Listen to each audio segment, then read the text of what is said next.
কোন প্রেক্ষাপটে আমি বিএনপিতে গেলাম। আমি 96 সন ইলেকশন করার পরে 3 বছর বসেছিলাম। 3 বছর পরে 11ই সেপ্টেম্বর 1999 সন প্রধানমন্ত্রী শেখ হাসিনা আমাকে ডাকলেন এবং উবায়দুল কাদের গাড়ি করে, তখন সে স্পোর্টস স্টেট মিনিস্টার উবায়দুল কাদের সচিবালয় আমার বাসা থেকে আমাকে নিয়ে গেলেন।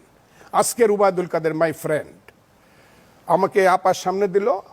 আপা বলল, ফজলু যা হওয়ার হইছে দলে আইসা পর। উনি আমাকে তুই করে বলে, কারণ গোলাপ ভাই মারা গেছে। গোলাপ ভাই হলো কিশোরগঞ্জ একের যে এমপি ছিলেন শামসুল হক গোলাপ মিয়া, তখন মারা গেছেন। তুই ওই সিটে ইলেকশন হন, তুই কালকে আমরা নমিনেশন দিয়ে দিব তোকে। আর উবায়দুল কাদের লেখো তো এই ফজলুর সমস্ত পদ পদবি যা আছে সেন্ট্রাল কমিটি সব ফেরত দেওয়া হইল।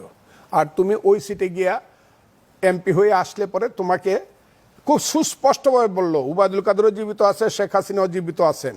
বললেন যে সাদেক সাহেব শিক্ষামন্ত্রী, উনি একজন আমলা, ততটা উনি করতে পারতেছে না, তুমি প্রতিমন্ত্রী হিসাবে তোমার বন্ধুদের সাথে বসবা। আমি বললাম যে আপা আমি দল থেকে চলে গেছি, আর আসতে চাই না, আর যদি আসতে হয় তখন আপনাকে প্রোটোকলটা ঠিক করতে হবে, রাজনীতির সিনিয়রিটির প্রোটোকল। উনি বলল প্রোটোকল কি?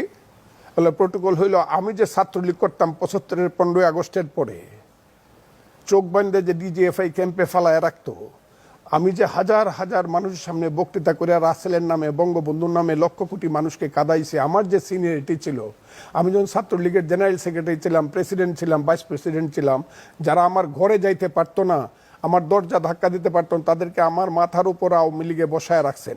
আমি তো এই সিনিয়রিটি ব্যাক করে আর আমি দলে আসবো না।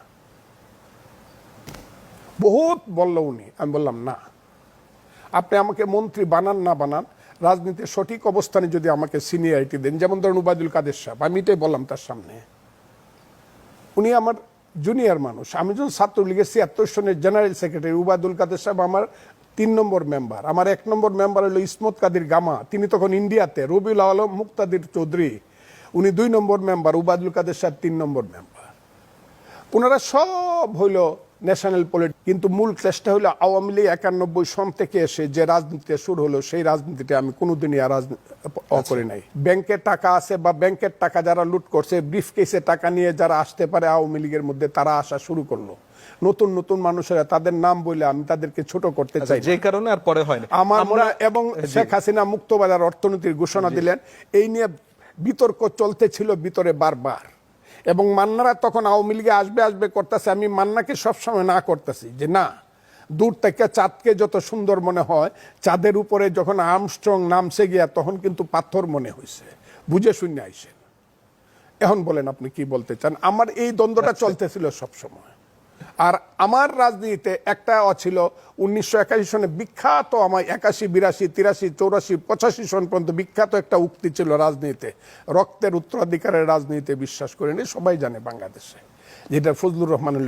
যদিও আপনি বলবেন আপনি তো এই রাজনীতি করতেছেন, বাধ্য হয়ে করতেছি।